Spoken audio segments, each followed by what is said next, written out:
Who is the lover? Allah. Who is Ar-Rahman? Allah. Who is Al-Mannan? La ilaha illallah, Muhammadur Rasulullah. Muhammad is the messenger, to Allah is our return.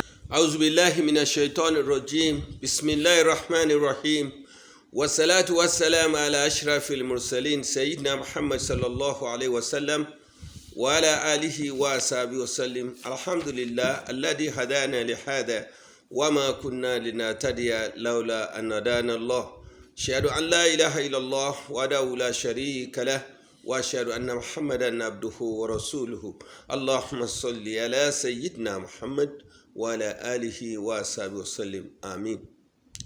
My dear brothers and sisters in Islam, you are welcome to yet another edition of your program, Islam in Focus.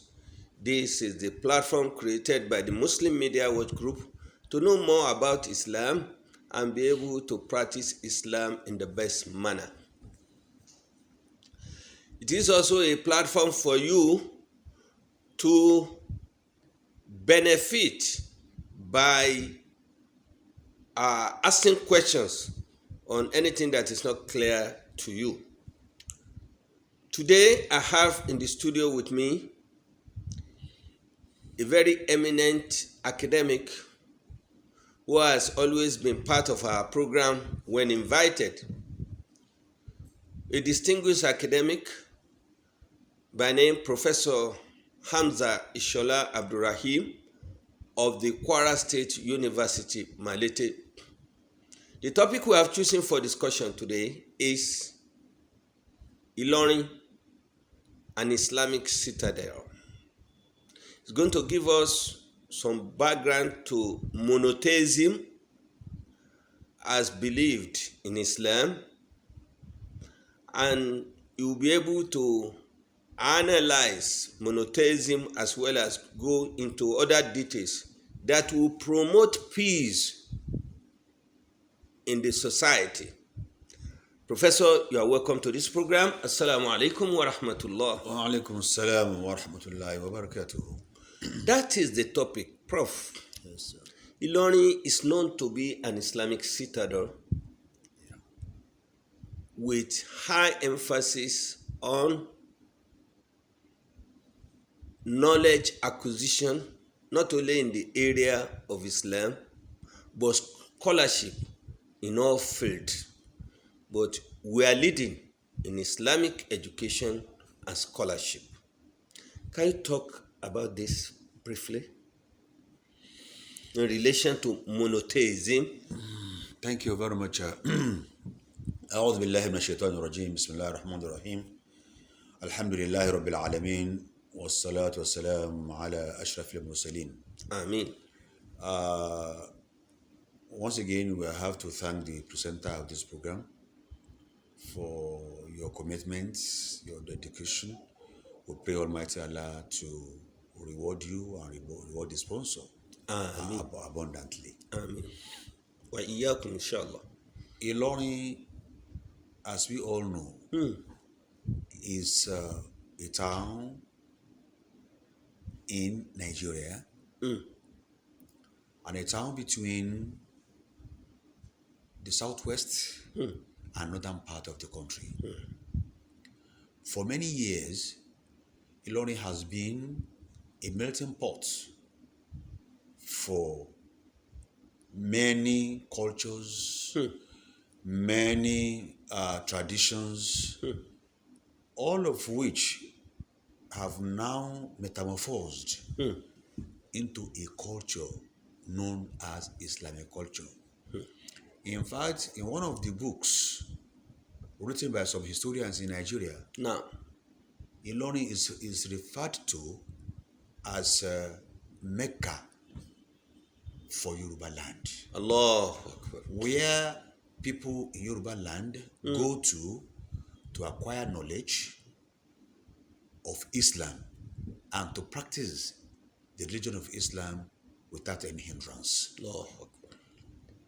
Today, if you go to any part of Yoruba land, the moment an Ilorin person is mentioned, what goes to one's head is that this is an alpha. That is this a Muslim scholar. Even if he has never read anything, if he has never learned anything. Coming from Ilorin, Ilorin, signal to anybody that is an Islamic scholar. Islamic scholar. He may have some other knowledge, of course, but of course. they respect him for Islam embedded in him. Thank you. And that has become a cultural outfit. A cultural outfit. As a matter of fact, if somebody happens not to be a Muslim and he claims to be from Ilorin, people will be doubting his originality and identity. And actually, we have few people. That's true. But they too know. These people know virtually. They know very well that wherever they go to, they'll be regarded first as Muslims. So, unlike Sheikh Abdulraheem Ilorin in his book, Nasim Musaba fi Akhbar al-Islam ulama bilad Yoruba. He is about the history of Islam and Muslim scholars in Yoruba land. He said, if you look at the role of Ilorin people in the spread of Islam in Yoruba land, nobody can contest it. Allah. And nobody will not accept that actually the Ilorin people are the teachers of Islam in Yoruba land. No. So, and what is Islam? Islam accepts peace. In fact, it's the religion of peace itself, and preaches monotheism. What is monotheism? That is to accept that only one God exists, and is the omnipresent, is omniscient, is the most powerful, the most knowledgeable, and the most conquering. So these are the qualities of monotheism. That is, you should not worship other than the Almighty God. Okay. And it's only one. And that monotheism is what all religions from Adam and Eve have been preaching or have preached. Monotheism. To the last prophet of God, Muhammad. Monotheism means believing in only one God. One God.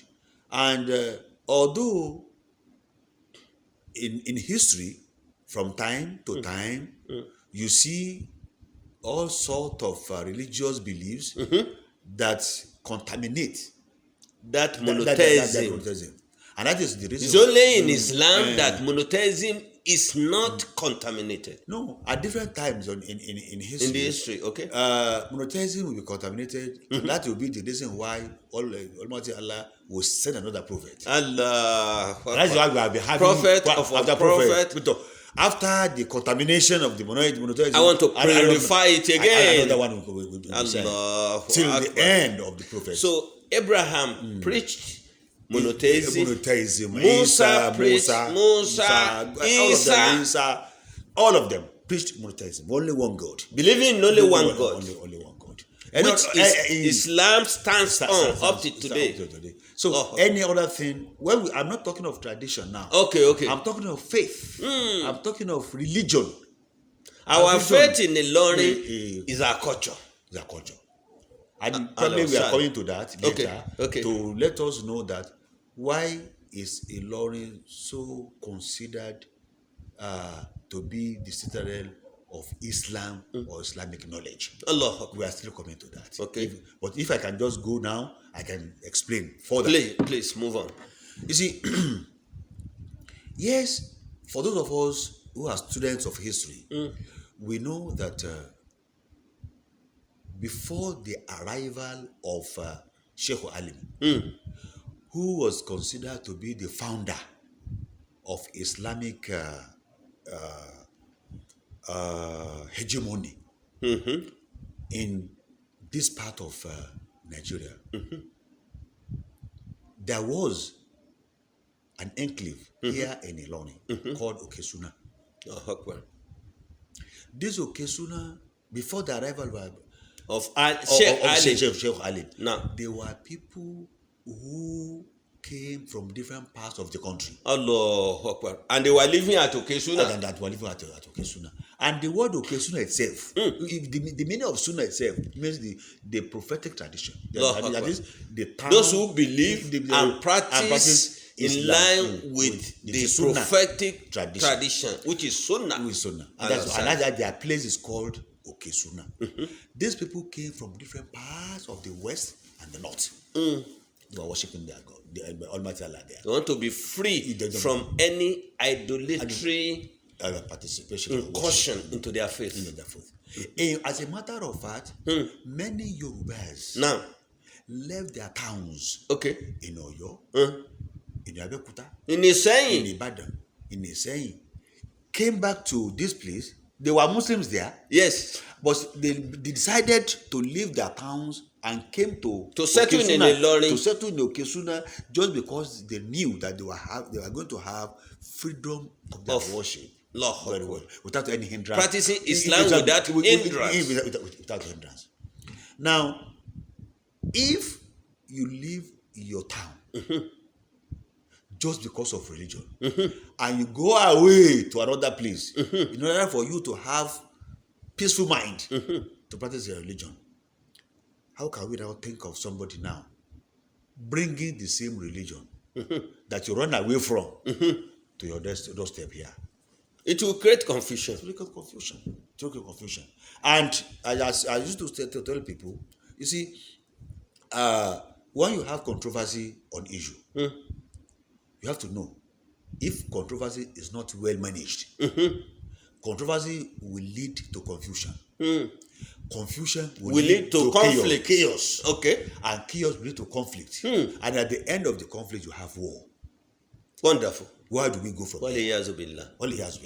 Why do we go? God save us from that. And so the reality are people, our kith and kin from Yoruba land have to accept. The reality of life, the reality of humanity is to accept that, yes, Ilorin might have been a place where idols were worshipping. In the past. It is not new in the history of any community. It is not new in the history of humanity that some people will be in a place and they will be dislodged, and other people will come and their culture will supersede the former culture. And I want to bring only three as examples. We are listening. The original inhabitants of America are Indians. They were Indians. And we know the religion of Indians. That's true. They worship cow. Yes. Before the arrival of Islam and Christianity to India, okay, even up to today, some people still worship cows. And if you dare kill cow in India, it's as if you have killed their God. You have killed their God. Now, can that culture now be brought to America now and say, because we are the original inhabitants of India, and so you must not eat cow, you must not kill cow, otherwise you create problems. In this America. America of you. Will Americans listen to you? You cannot even dare do that. And you yourself, you know that this is senseless. You just want to create unnecessary. That's an example. That's an example. Now, number two, Mecca itself. The only city of Mecca that exists today, that all of us know as the original, the home of Islam, where Muslims all over the world go to every year. Converge for pilgrimage. In that very mosque, before Prophet Muhammad, there were many gods and goddesses that were being worshipped by unbelievers that time. But I don't want to talk of justifiability or unjustifiability now, because that will lead to another thing, and that's not the issue now. The issue I'm trying to drive at is that Almighty Allah sent Prophet Muhammad to that place. He was persecuted first. He was sent away and he left. Later, Driven away from Mecca. From Mecca, his hometown. But later, the light of Islam spread to Mecca, and the people of Mecca accepted Islam, and that Kaaba was purified. Up to today, when you go there, you go and worship Allah the only. Can anyone now say, because idols were worshipped in that place before, let's return it there? Let's return there. You can think of crisis and confusion will set in. If you want to create wahala for yourself, for the people there, you go and try that. And try that. The same thing in the third one. The third one. Thank you very much. The third one is Spain. Allahu Akbar. There was a time when you had Arab dynasties in some part of as Spain. The inhabitants of Spain. Spain. They had emirs. They had kings. Emirs were ruling. Yes, were ruling in Spain. But for reasons we are not ready to talk about now. Islam and Muslims were completely uprooted from Spain. And today they have their king of Spain. Can anybody now go and say, there was a time Islam was reigning here in Spain, and we had kings. We have to bring our people there. Certainly, you are going to create confusion. Now, and lastly, of all countries in the world, or let me say, all countries in the world have boundaries. Allahu Akbar. Except one country. Allahu Akbar. Which is that country? The country in all over the world that doesn't have a boundary is Israel. Allahu Akbar. It's the only country that doesn't have boundary. Why? Because of the conflict that occurred in that place. Between the Arabs and Jews. And today, if you go to Jerusalem, if you go to Jerusalem today, you see the Al-Aqsa Mosque there. Masjid al-Aqsa, which is the third mosque revered seriously in Islam. In the whole world. Now, Makkah leading, the Holy Prophet Mosque in Medina. The next is Masjid al-Aqsa in Jerusalem. And in fact, before 1967, Muslims, when they went to Mecca, Medina, some of them Hajj is not complete without going to Masjid al-Aqsa in Jerusalem. And those who performed, there's something there, they are known as Haji Kudus. MashaAllah. Haji Kudus. Now, what I want to drive here, get here is this. The original inhabitants of Israel were Jews. Allahu Akbar. And they were in control. Later, Islam came in. Allahu Akbar. To Israel. Making Muslim majority in Israel. Majority, and their language, their mosque, the religion of the people there. Allahu Akbar. Now, what later happened? Now, what happened was this. Now, the Jews that had scattered all over the world. Yes. Now wanted to go back to their country. To where they originated from. Okay. Said, okay, Shebi we have... we've been here. I know we have... you Muslims met us here. So, leave.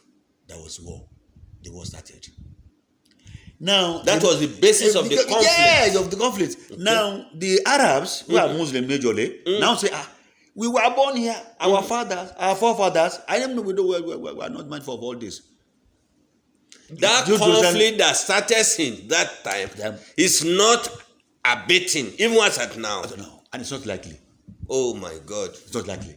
Just because some people saw a particular, they knew, okay, this is their origin.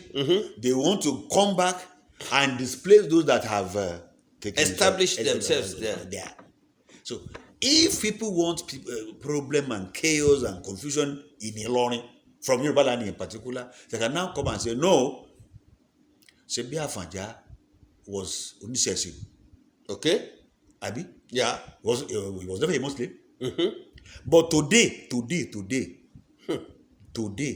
if you go to Idiape, who are the descendants of Afanja, 99.9, if not 100% of them are Muslims. they are 100% Muslim. I even quoted Magaji Iyemaja to have said that he has never worshipped idol in his life. And he doesn't worship any river. In fact, if you see an Idiape man singing Iyemaja, he's singing it from cultural perspective. Not from religious angle. Not from religious angle. So if anybody now will come from anywhere and tell them that, okay, say be your forefather, your great grandfather was an idol worshipper, so you must accept the idol worshiping yourself.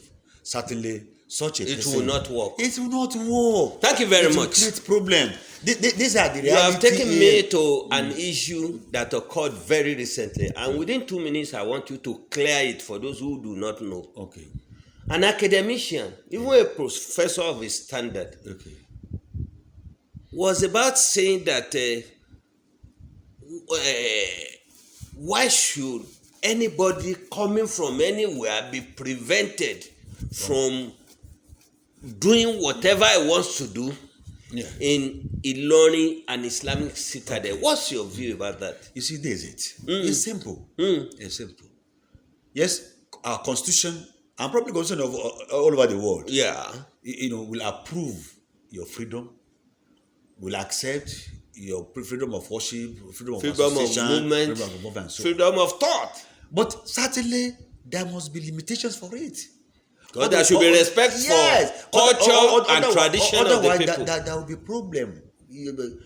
So you're talking of an intellectual. You see, sentiments are stronger than intellect. Allah. That's what you have to know. No matter your knowledge, if you are parochial, if you are sentimental, you will see things from the right angle. No, you see, if you are, no matter how intellectual you are, your sentiments will be cloud your intellect, and your intellect will not be able to function well. Oh my God! And that is what is happening. Thank you very much. Okay, before I leave that, okay, the person you are referring to, whose name will not be mentioned now. Yes. Something happened, in Osun. Yeah. When Muslims were flogged, and some of them right inside their mosque. Right in that, just because they came out on the day of that Oro will come out. What did he say? What that intellectual person said? What did he say? He didn't comment. He didn't comment. Even they kill somebody, the case is still in the court. But why is he talking about what we have here?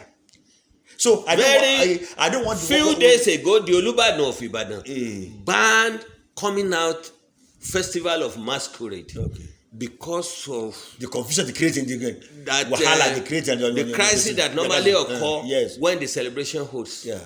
Up till now, that scholar has not commented on it. The Awujale of Ijebu is between 90 and 100 years of age now. Banned Agema festival in Ijebu in Ogun State, where he comes from. He has not commented until today. Why will he now comment on what is happening in Ilorin? That to show that what they have against Ilorin is more than just this religion of a thing. Okay. So there are many other plans. There's no more time for us, and as an intellectual, a professor of international standard, thank you. Just pass a word of admonition to everybody, irrespective of religious belief, before we lower the curtain into this program. Allah said, now, وَاتَّقُوا فِتْنَةً Allah, لَا تُصِبَنَّ الَّذِينَ ظَلَمُوا مِنكُمْ خَاصَّةً. Be careful. Be cautious. And try to go away from chaos. But when it starts, it will consume everybody. Not only those who caused it, but all other people. So please, we give everybody the freedom of worship, but not to the level of provocation. Something I don't do in my house. You just because of your freedom ends where my nose starts. Your freedom ends where my nose starts. You cannot say because you have freedom, then you will be doing all sorts of things before me, and you think I will not talk. Thank you very much. So whatever happens, you provoke me. Viewers from wherever you have been watching this program, today's topic on Islam in Focus has been Ilorin, a citadel of Islam. We have talked of Ilorin with its values. They call Ilorin ìlú tó yẹ ò léegun, ẹṣin lóegun wọn, ọ̀kọ̀ lóró ọbẹ̀. It means that we don't believe in any other worship other than worshiping Almighty Allah. And the community of Ilorin are always very peaceful, loving, and accommodating. And we're also tolerant of people of other religion, but not to the extent of destroying our tradition and culture. For peace to reign, we should all maintain peace, ensure that we don't bring anything that is alien to this community to cause confusion. If this happens, government will be blamed, traditional rulers will be blamed, security agencies will be blamed. Something is already brewing. We call on the government and security agencies to ensure that it is nipped in the bud so as to continue to enjoy peace, unity, and tranquility, not only in Ilorin and Kwara State, but Nigeria as a whole. With this, we are lowering the curtain on today's edition of our program.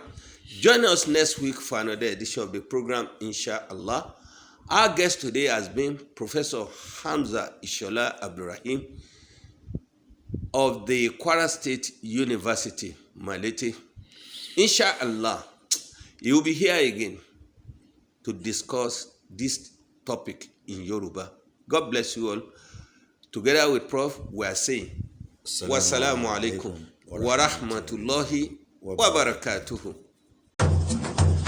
Allahu Akbar, Allahu Akbar, Allahu Akbar, Allahu Akbar. All praise is due to the one and only. He is the master of all creation. All praise is due to